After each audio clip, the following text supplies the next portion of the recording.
บายดีทุกคนเนาะยินดีต้อนรับเข้าสู่ซองเบานึกเผาไปเส้นเก่าเส้นเคยเนาะเบานึกยังบ่ได้ปลดหมวกกันน็อกเถื่อทุกคนเนาะพอดี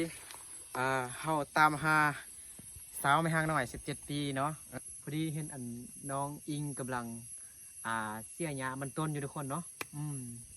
ก็หลายคนอยู่เพิ่นกำลังเสียหญ้าอยู่พุ่นทุกคนเนาะแต่ว่าตอนนี้กับน้องอิงก็อยู่นี่น้องอิงนี่กันมานี่นี่น้องอิงสบายดีอยู่ปะสบายดีสบายดีอยู่ปะ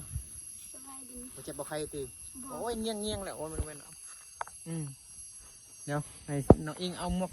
ออกได้ปะให้น้องเอามาพอดีไอ้ก็ซื้อขนมมาฝากได้หน่อยนึงเนาะ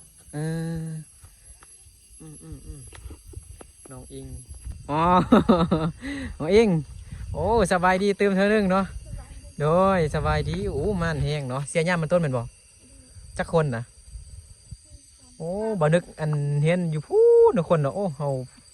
อาจจะเฮาไปบ่ได้เลยที่มันไกลโพดทุกคนเนาะจักคนก็4 คนเนาะ6 คนอ๋ออันนี้มันส่วนเฮาบ่ส่วนเขาของเฮามันทางนั้นเนาะทัดไปพุ่นเนาะแม่นบ่ทางไหนนี่นะเอาแล้วพุ่นนี่มันของไผอยู่นะทางนั้นพุ่นนะของไอ้เคยอ๋อเมื่อยบ่เฮ็ดเวียกมื้อนี้นะเอาแฮงฮะธรรมดาโอ้เก่งแฮงทุกคนเนาะเฮ็ดเวียกก็ต้องใส่ธงมือธงตีนใส่ผ้าปกดังดีๆได้เนาะจักหน่อยบ่ใส่หมวกบ่ใส่ธงมือบ่ใส่ธงตีนเราคนข้าวกลายเป็นคนดำไหนเนาะโอ้มันขยันเก่งแฮงทุกคนเนาะน้องจริงเนาะเดี๋ยวเอาขนมให้น้องอิงก่อนนี่อยู่เป่าก่อนมานำซาลีทุกคนเนาะสบายดีซาลีโดยสบายดีโอ้เบิ่งหมวกกันน็อกซาลีงามแท้เนาะข้างในมันจะล็อกออกหมดแล้วทุกคนเนาะโอ้ยบ่มีเงินซื้อเด้เนาะใส่หมวกกันน็อกเก่าอยู่เนาะซาลีก็ได้ตอนนี้ก็เวลา4 โมงแรงทุกคนเนาะอยู่ที่เมืองชัยบุรีแขวงชัยบุรีทุกคนเนาะอยู่บ้านน้องอิงเนาะขนมมีขนมอันนั้นเด้ขนมทอดบ่กินได้อยู่บ่ได้เนาะอุ้ยหอนแห้งเนาะอยากลมอีกเติมจักหน่อยเนาะโอ้ยเนาะกับพักผ่อนเด้อโอ้เฮ็ดเวียกหลายเบิ่งแม่เหงื่อไหลใครย่อยแล้วเนาะพักผ่อนเด้เมื่อยเบิ่งอันพรมน้องอิงมึงดู มันคือแบบเปียกหมดเนาะอันนั้นเด้เฮ็ดเวียกหลายเนาะมันหอนอากาศหอนมื้อนี้หอนแห้งบ่หอนเนาะโอ้เมื่อกี้นี่เห็นน้องอิงอบผิวแบบโคตรนั่นเลยทุกคนเนาะแบบโคตรลายเลยเนาะทั้งหมวกทั้งมียังเดเนาะเฉพาะแหละน้องอิงผิวขาวเด้เนาะไอ้ก็อยากอบผิวอยู่แต่ว่า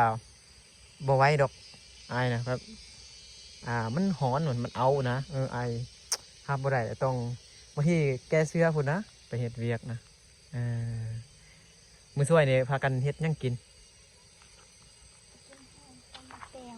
ฮะห้องแห้งหอยกับตำมะแกงกินหอยหอยอย่างหอยปลากวางหอยจุบหอยเชอรี่หอยนานะโอ้แซ่บบ่โอ้กินกับตำบักหุ่งแซ่บบ่เนาะตำใส่กับตำบักหุ่งก็ได้เป็นบ่โอ้แซ่บจักคนก็4 5 6 คนเหมือนบ่คนงานมื้อนี้นะอ๋ออีหยังอยู่ทงนะฮะเขามาหยังเขากินนี่นะเอ้าคือบ่ปะไว้ก่อนสินะเฮ็ดเวียกนะบ่เมื่อยบ่ไปให้นะฮะบ่เมื่อย โอ้เก่งแท้น้องอิงนะทุกคนบ่นักติจักโลหั่นเป็นใส่อ๋อกินแล้วยังน้อยเดียวเหมือนบ่อ๋อตอนแรกนี่ก็ยักเข้าเฮาก็จกกินเหมือนบ่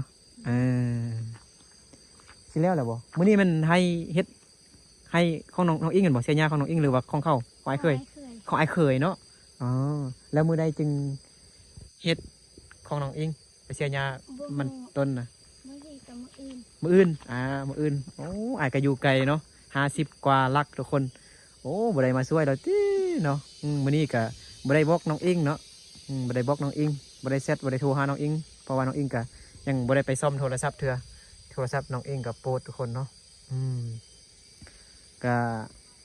มาแบบกระทันหันคือเก่าเนาะแบบบ่ได้บอกน้องอิงเลยเนาะมื้อนี้ มาไอายขึ้นไปบ้านพุ่นนี่มันเป็นเส้นทางขึ้นไปเมืองไซสถานทุกคนเนาะเป็นเส้นทางไปเส้นทางนี่ไปทางนี้มันไปฮอดจังหวัดน่านของประเทศไทยเด้อทุกคนเด้อส่วนทางนี้มันจะลงไปในเมืองชัยบุรีพักผ่อนไปนึงก่อนเนาะให้ไอนึกตั้งอยากให้น้องอิงพักผ่อนเด้เนาะมันอากาศร้อนเนาะมื้อนี้อาจจะแล้วอยู่ที่เนาะแล้วเนาะฉันเข้าเฮ็ดก็ได้เนาะมื้อเดียวก็แล้วให้เพิ่นเฮ็ดก่อนเนาะให้น้องอิงพักผ่อนก่อนเฮาก็รักเด้อเนาะให้เพิ่นเฮ็ดให้มันแล้วซะเนาะน้องอิงก็พักผ่อนก่อนจังหน่อยเฮ็ดหลายบ่สบายได้บึดก็เจ็บหัว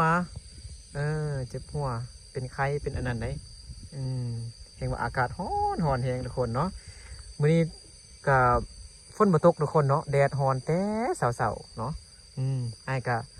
มาแต่เช้าๆได้มันทางไกลแดเนาะน้องอิงอยากฝากหยังให้ FC บ่สิเว้าหยังบ่ขอบใจ FC ที่มาเบิ่งน้องอิงเนาะลองเว้าเบิ่งดูขอบใจฮะเว้าแฮง FC ที่เบิ่งน้องอิงเนาะอายนึกก็บ่ได้ซื้อหยังมาหลายเนาะซื้ออันนี้มาตอนเนาะขนมเนาะพากันจังน้อยก็ไปหาเพิ่นอยู่พุ่นก็เฮ็ดกินเด้อคุณก็แม่นอันส่วนมันต้นมันบ่ของเข้าบ่หั่นหรือของเฮาของเขาเนาะพุ่นทุกคนเนาะสีแดงๆพุ่นเพิ่นไทยบ่ของเฮาไทยบ่ของเฮาไทยบ่ปีกายเนาะโอ้ปีนี้มันเขาบ่ทาไทยแม่นบ่เสียบเลยเนาะแม่นบ่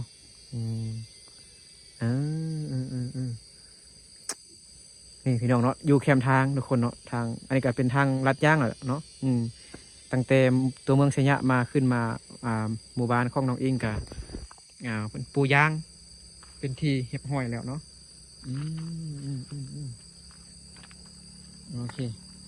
น้องอิงไปอยู่พุ่นเนาะอยู่นี่ยานรถเดี๋ยวให้รถเข้าไปก่อนเนาะโอเคยานรถพุ่นเนาะ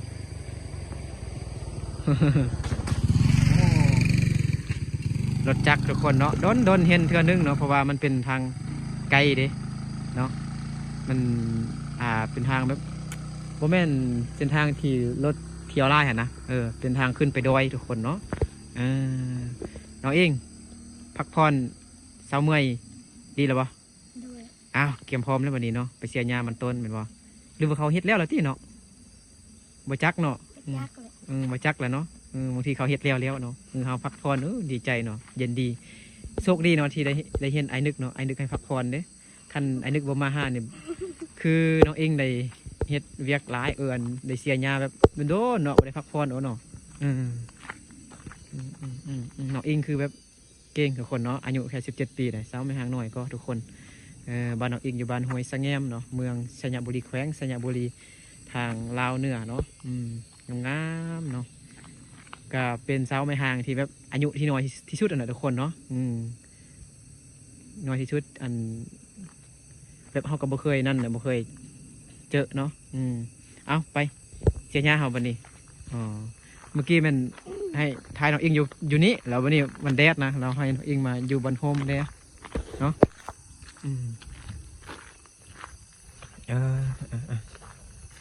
โอเคเดี๋ยวส่งน้องอิงบึดนึงก่อนเนาะเขาไปทางนี้บ่โอเคไปส่งไปฮอดฮันแล้วกันอายกับซินี่เนาะให้น้องพอรถเด้อโอ้อันนี้มันปลาเล่าเข้าบ่มันบ่แม่นอันปลาดงบ่นี่แบบเป็นอันมันยังเกาะเป็นปลาที่แบบต้นไม้ใหญ่ๆหลายหั่นนะอ๋อเขาปลูกไม้เกตบ่โอ้ปลูกไม้เกตทุกคนเนาะนี่เห็นบ่บ่แม่นบ่มีน่ะอยู่นี่เนาะอยู่หน้าพุ่นเหมือนบ่อ๋ออยู่ในพุ่นทุกคนเนาะมีไผเด้พุ่นน่ะยังชื่อซื่อบ่มีไผเด้1น้องเอง2ปลาแล3เคยเล็ด4ไอพัน5จอย6ลุงพันหมดแล้วเนี่ยเพิ่นจอดรถไว้นี่เนาะเอารถมา4 คันเหมือนบ่2 คันแ แล้ว6 คนเฮ็ดจังไดอัดซ้ำไปหรือว่า บ่น้องอิงยังไหม อ๋อน้องอิงบ่มีรถจักรเนาะบ่มีมอเตอร์ไซค์แล้วย่างเอาเนาะแม่นบ่ ด้วย อ่ากำลังเสียยาอยู่ทุกคนเนาะโอ้เนาะอันนี้มันของไผนี่นะ ของไอ้คือของเคยคุณกับของไอ้เคยนะอู้กว้างเลยเนาะสนเนาะของเราเองกว้างบ่ บู โมโห ยังโมโหโอ้ยเนาะนำหาผู้สาวกับตั้งเข้ามาป่าแทนเนาะบ่นึกเนาะทุกคนเนาะสู้ชีวิตแห้งเนาะตามหาน้องอิงคนงามคนสวยเนาะอ่ะคอยย่างไปฮะเนาะยันเขาสิทาน้องอิงโดนนะมื้อนี้ก็มาแบบสั้นๆจักหน่อยเด้อทุกคนเด้อเนาะก็อย่าว่ากันเด้อน้องอิงเดี๋ยวนี่เนาะโอ้เขาปลูกไม้เกตบ่ ด้วย แม่นต้นไม้เกตบ่หันขาวๆหั่นนะ แม่น เมียนนะเดี๋ยวโอเคเดี๋ยวทาให้ฮอต10 นาทีก่อนเนาะเราจึงปล่อยน้องเองไปเนาะเพิ่นอาจจะเสียหญ้าอาจจะเลี้ยวแล้วเนาะยังบ่ยังไล่ติยังน้อยเห็นบ่ ด้วย โอเคมันต้นทุกคนเนาะเพิ่นของไอ้เคยเนาะคันบ่แล้วมื้อนี้ก็มื้ออื่นเนาะแม่นบ่สืบต่อแม่นบ่ ด้วย โอ้อยู่นี่ก็เย็นดีเลยเนาะหากระจอบเบิ่งเข้าเลยเนาะเพิ่น เพิ่นกำลังพังหญ้าเนาะอยู่พุ่นเนาะโอเคเนาะเอ้านี่แหละเนาะมื้อนี้ก็ตามหาน้องอิงจนได้ทุกคนเนาะโอ้บักไกลๆเนาะน้องอิงกับสิฟ้าวเฮ็ดเวียกเลยเนาะโอ้รบกวนน้องอิงเด้ก็ดีแนวนึงเนาะให้น้องอิงพักผ่อนเด้เนาะ เมื่อยนั่นแหละไอ้ก็ขอตัวกลับก่อนเด้อน้องอิงเด้อตั้งใจเฮ็ดเวียกเด้อขยันมันเก่งแฮงเนาะโอเคเนาะ